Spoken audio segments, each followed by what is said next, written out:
Welcome once again to Nigerian Economic Summit Day 3 as we broadcast from the FCT at the venue of the Nigerian Economic Summit. As we wrap up things today, we keep the conversations going and, of course, continue to expand on some of the key points that have been made so far moving forward.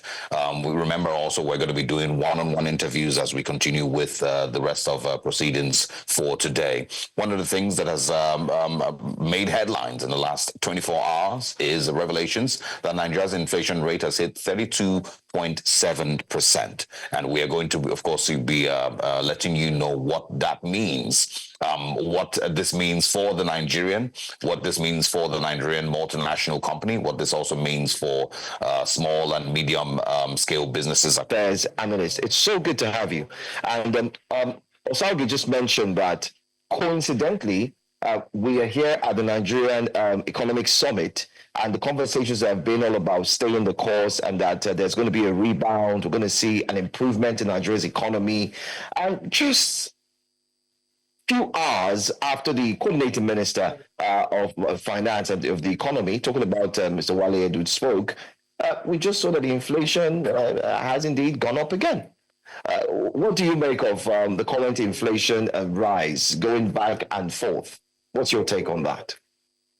You see, it's a very interesting morning being with you this morning. First and foremost, I must be sincere with you. I'm a realist when it comes to leadership issues.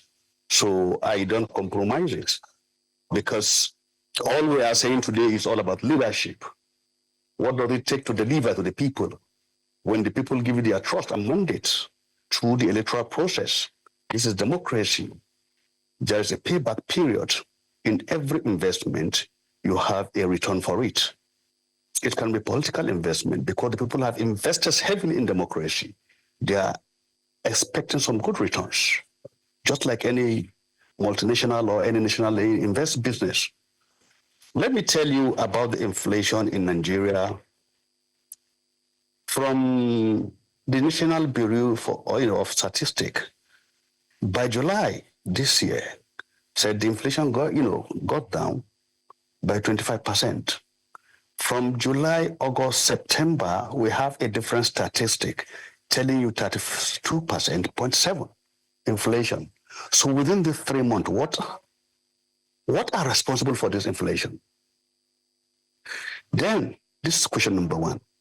Number two, what are all the institutions responsible for what? For economic indices, understand now, are doing to cushion the effect of inflation?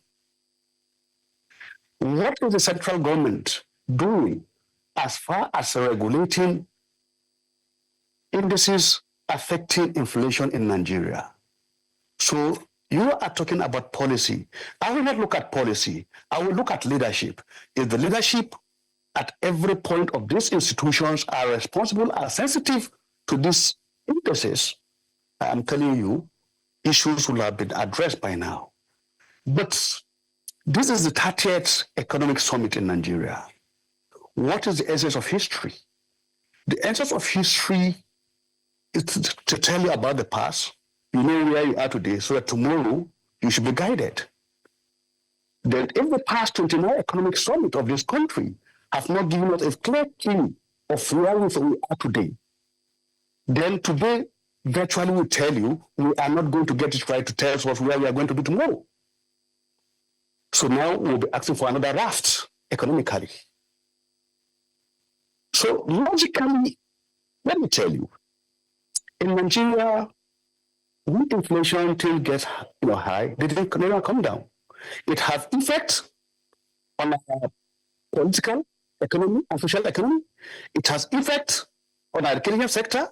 It has effect on our foreign policy, because all the international institutions, global institutions, take some key indices from what? Economic policy and how they rate you within and outside the country for them to place you in the community of nations. And that is how you are going to be respected, the value of your currency. So now, if you look at it, I'm a student of international development. For them to get it right, any nation, to be where the developed nations, for them to be where they are today, the first thing you must secure is food security. After the number one security, life and property, and you secure the integrity, the sovereignty of your nation, the territorial integrity. The next thing is food security. Let me be real with you. If 85% of Nigerian population could have access to what? To 2 square meal, then make me honestly, this inflation will not be there. They can go to 101. No take off 111. No. Because we are pure African, we practice pure African tradition. I have been in Paris where in France where you have just a meal for 2 hours, 3 hours. Understand me? So let me tell you, I have been in UK where you have breakfast, lunch, dinner, and supper all together. But here we are not talking of this arrangement. You understand? We're talking of dinner, breakfast, lunch, then you have supper, then lunch. You understand? No. We are saying just give us breakfast and what? And the food going to bed.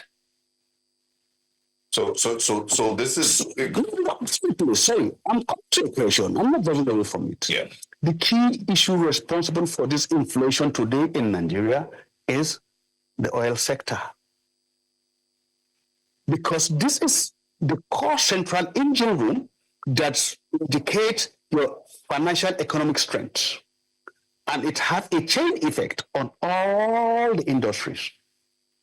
Agriculture, power energy sector, the power sector, transportation, the health, the education, everything.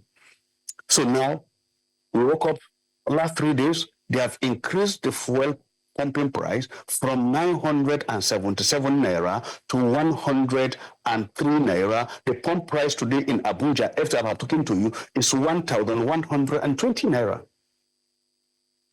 Then now, tell me, the ordinary trader, marketer, how will they be able to transport their product from the farm to the market before it gets to the end user or the final consumers? Your products, whether what 20,000 naira you want to get to market and get 25,000 naira, transportation is taking 10,000 naira out of it. Then how do you do it? I have a practical experience. I went to buy 52 bags of yam. It cost me 150,000 naira. Then that shows variably each one will cost you 3,000 by analysis. Then if I should add cost of transportation, then get it to market, who will buy a tuber of yam for 5,000 naira? So this is the effect, what we are saying. So now, if you look at it, this oil sector, you have regulated. After the regulation, then what we opt to see is supposed to be an open market, a neutral market to everybody. Get your product from anywhere you want to get it, give it a price, want to sell at whatever price, it is open, you understand now. But they still give it a bottleneck. Institution is controlling it from somewhere. But who is this person controlling it? Very good. That is NNPC Limited.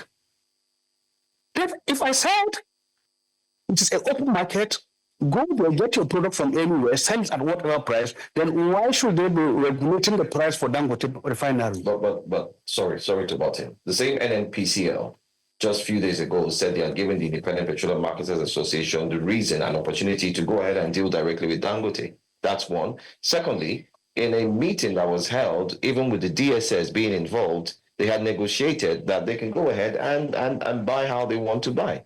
So is it that there is a cabal? Do we still have a cabal that is controlling the price and not wanting to let go, as it were, so that Nigerians can heave a sigh of relief?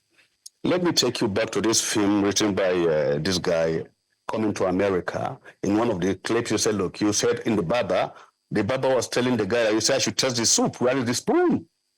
Where is the spoon? Where is the spoon? You did the day ahead. Then you said there's a policy. When it comes to implementation, you still give them a bureaucratic process to sign some document or not that is favorable to them. And the last consumer, what are we saying? Unrealistic. Let's go by it. You understand now? So look, it's not all about policies. We need practical implementation of issues that touch the lives of what? Of the Nigerian citizens. That we bring down the cost of what? Of the last product to your doorstep, whereby you'll be happy with the government of the day. We're supposed to, be enjoying in this country because the best form of government is democracy. And this is 25 years into democracy. Democracy look at what? At every indices and give responsibility, give tax to individual. Every institution will report back with the best outcome result that will be implemented, that you have a show to show in the community of nations that, look, today we are practicing democracy. What are we saying? We have the best expert across the world from Nigeria. Today, as I speak with you, what is wrong with our central bank? What is the central bank doing about our micro and macro economic indices in this country?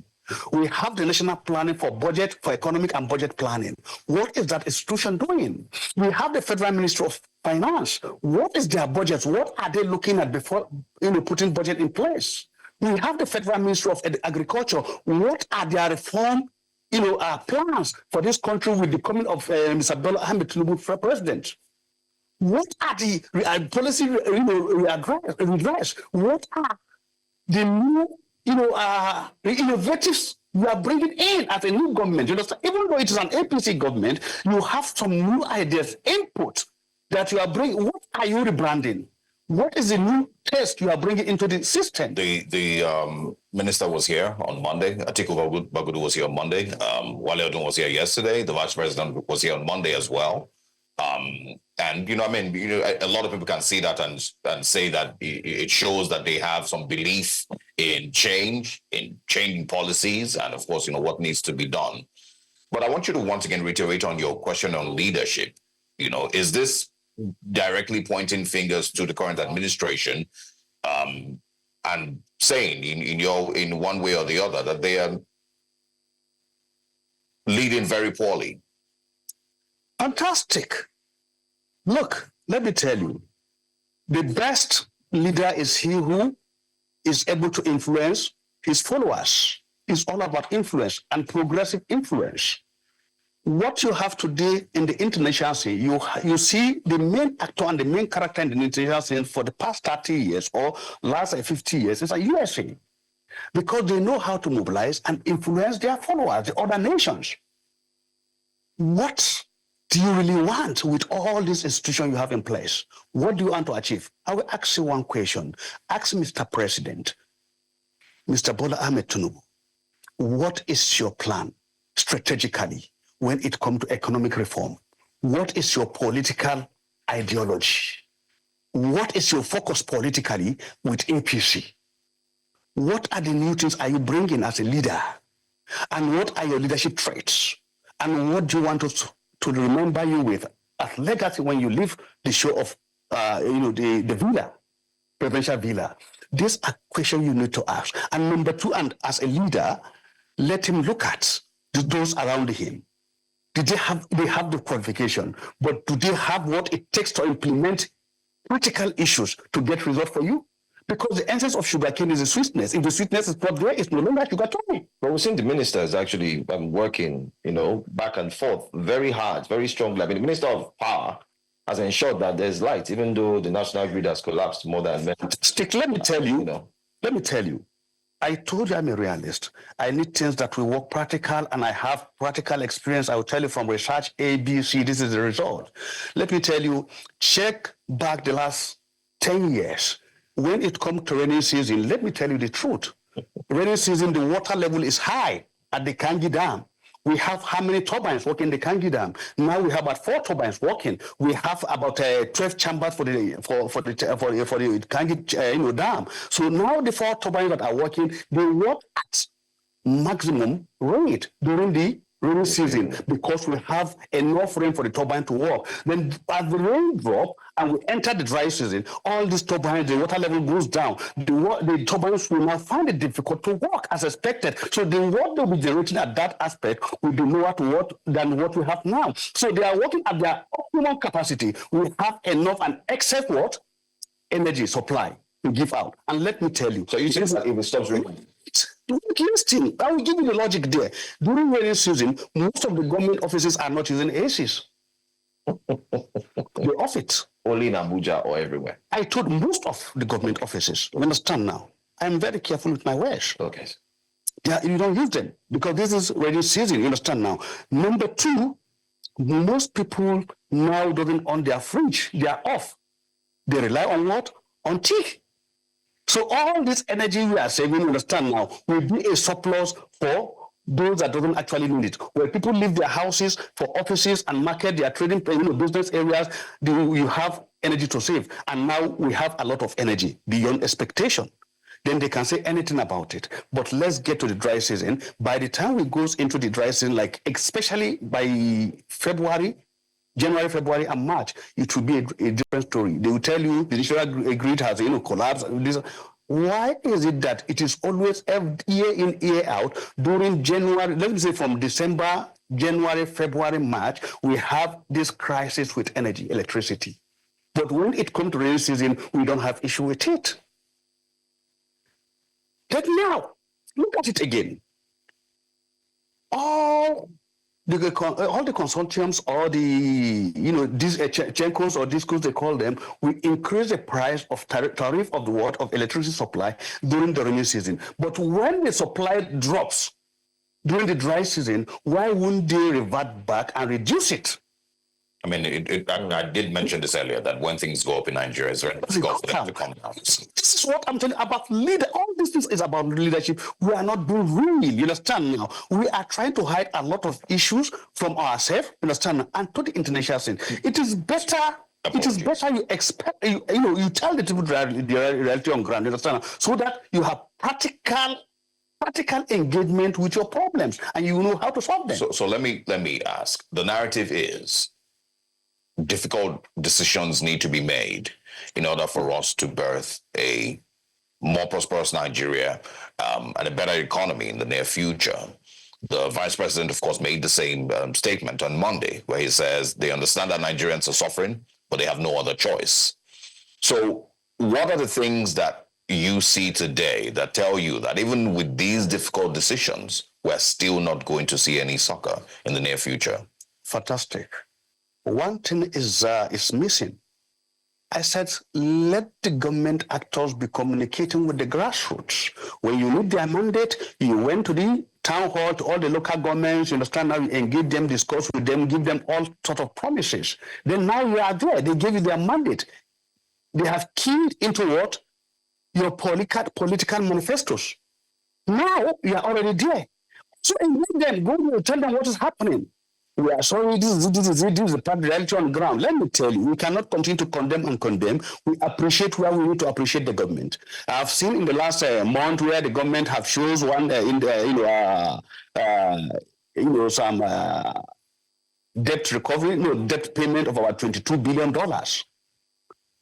Then this is good for our nation because this is also a very positive testimony that we are making good financial, breakthrough when it comes to debt, payment of debt in the international institutions. So now what I'm saying here is that, look, whatever you are doing that is positive, you tell the people this is why you are going through this hardship. This is our policy. We have the gestation period, and after this gestation period, this is what we are expecting. You understand now? You give timeline. Everybody will now follow you from A to B, from B to C. But when there is this logical arrangement in your policy making, implementation, and monitoring, you understand now, and the end result should be communicated to the people that matter. That is the grassroots. They are the one complaining, not those in the offices that take home 250 to 500,000 naira at the end of every month. No. So the issue here now is let the government be communicating with the people, number one. But they're doing that. You do that. But they're doing that. They are doing that. Yes. But what is the effect? How? So I think I just want us to look at this. I mean, the government is trying. The president spoke to Nigerians on October 1st, and he had put up a clear indication of some of the plans. He said they're going to actually even call for the youths for a youth confab.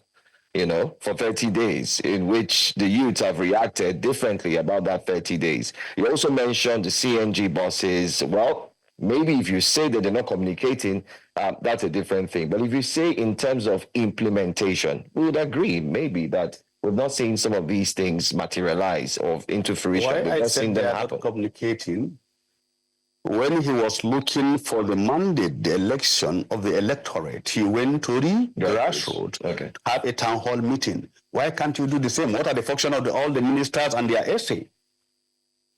Tell you, a minister can have more than 10 essays. He's allowed. What are they supposed to be doing? All these essays are supposed to go there and speak to these people.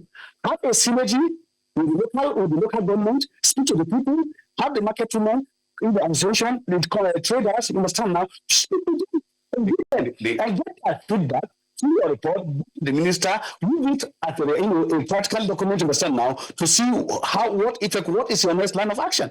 The issue with communicating is not failure to utilize communication channels. It is having convincing arguments. I think the challenge here is that the current government may not have convincing arguments to the average Nigerian, partly because the government's policies don't seem to mirror that. The government's body language as well don't seem to convey the same message. So it's difficult to communicate when your policies and your body language are telling a totally different story. You can communicate as much as you want, but what the Nigerian people are seeing from the government's actions, the government's policies, and the government's body language don't carry the same message. That's the challenge, really. I want you to also speak on the time frame that was set. The vice president of the World Bank here on Monday, said that Nigerians will have to wait, 10, 15 years on today's current trajectory to be able to see the benefits of the current policy changes and, of course, the current economic direction that the current administration is taking. Let me tell you, Mr. Osaji, that 15 years is a mirage. It's not real. If Nigeria really knows what they are doing, why will I wait for IMF and the World Bank to tell me what to do when I'm here with my citizens? Where have you collect money from? No? That's what I'm telling you. What is the money used for? I've mentioned the issue of central bank. The same story we have today in the 30th Economic Summit. We have Soludo saying it. We have Sanusi saying it. We have Mayfield saying it, and this guy is saying it. The same thing Okonjo-Iweala said. The West Namdi said. You understand now? What are we saying? Where are we? So are you saying that it's just plain repetition Let me tell of you, the same thing, talk and no technical action? Look, let me tell you, you said you are deregulating, you did this, you did that, you understand that the price of the petroleum product continue to increase. Where are the modular refineries? But What are we doing? You continue to you mentioned the issue of what? Of energy sector, oil sector, since the last, you said, let me tell you, the issue here is, look, let me tell you, we are not being sincere with ourselves. I don't want to get there whereby the citizen will lose confidence in the government, because the government still have some kind of trust in the citizens.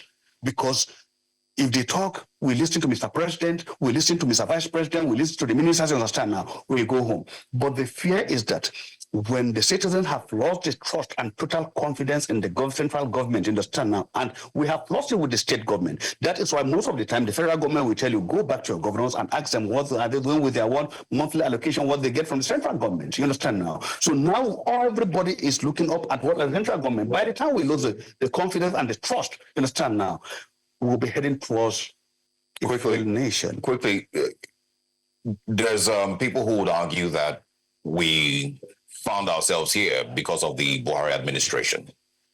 In 2014, Nigeria's economy was about 540 or 574 billion dollars. In the last 9 years, we've dipped to barely, slightly above 250 billion dollars. And it, a lot of people would argue that is because of the damage the Buhari administration did to Nigeria. And so it's not logical to expect the Tinubu administration to suddenly flip things around. So do you hold, or do you, have the same feelings towards the Buhari administration? I have stand tall against the Buhari administration from A to Z, because I have never seen anything positive about it.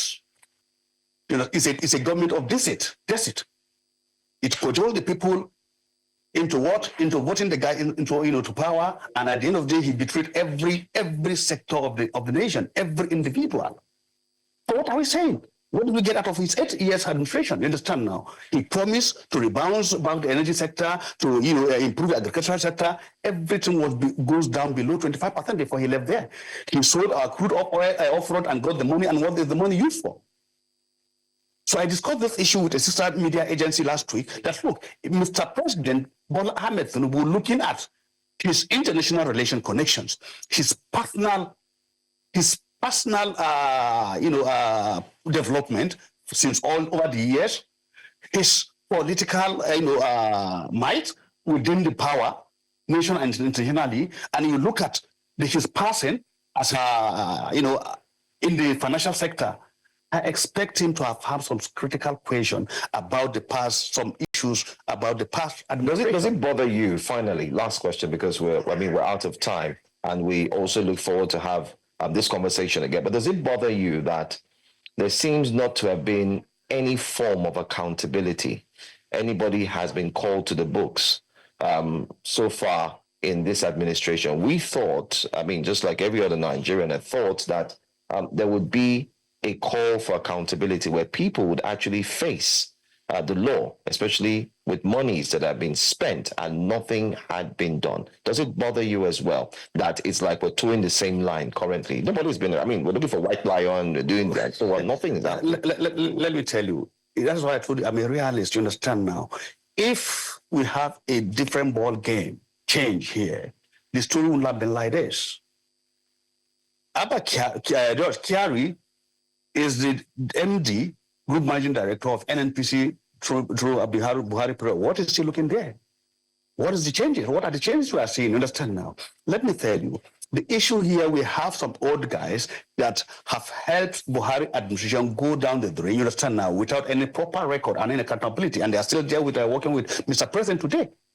So where is the reform? Where is the changes? Let me tell you, the best form of reform is for you to bring people that are dynamic and reasoning, in thinking, you understand now, that you can equate their frequency of reasoning, and you make sure that their neurosis is working as expected without any damage. Now we equate it with what? Artificial intelligence, it gives you maximum report that these people are functioning as a normal, complete human being above 75%.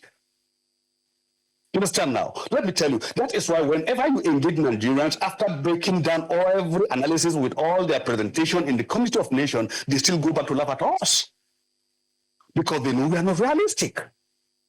We are good in presentation, in giving papers and making promises, you understand now. We can speak good English and presentation than the English people themselves. But let me tell you, what do we have on ground to show?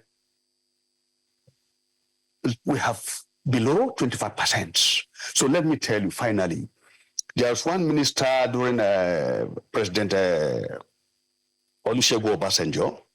He was then the Minister of Communication. This guy was not doing fine. They asked him on several occasions, what is the problem with the communication sector? He said, look, I'm doing my best. This is my best. I cannot do more than what I'm doing. Let me ask him, if your best is below average, why can't you pack your things and go?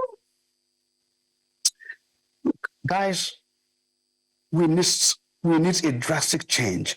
And I believe this president will take us there. I have hope in him, you understand now. But let's give him time and see. Because time is of essence. This is just barely 1 year. I believe if you look at things constructively and practically with all sense of leadership, I think something needs to be done. Okay, all right. Strategically. All right. Thank you so much, Dr. Abdullah, for speaking with us. Your points have been made known to us. You've highlighted some of the critical conditions we find ourselves in, and you still believe as well, I think I'm going to use the word, you still believe that we should stay the course, which has been the most used word at the NES 30. Absolutely.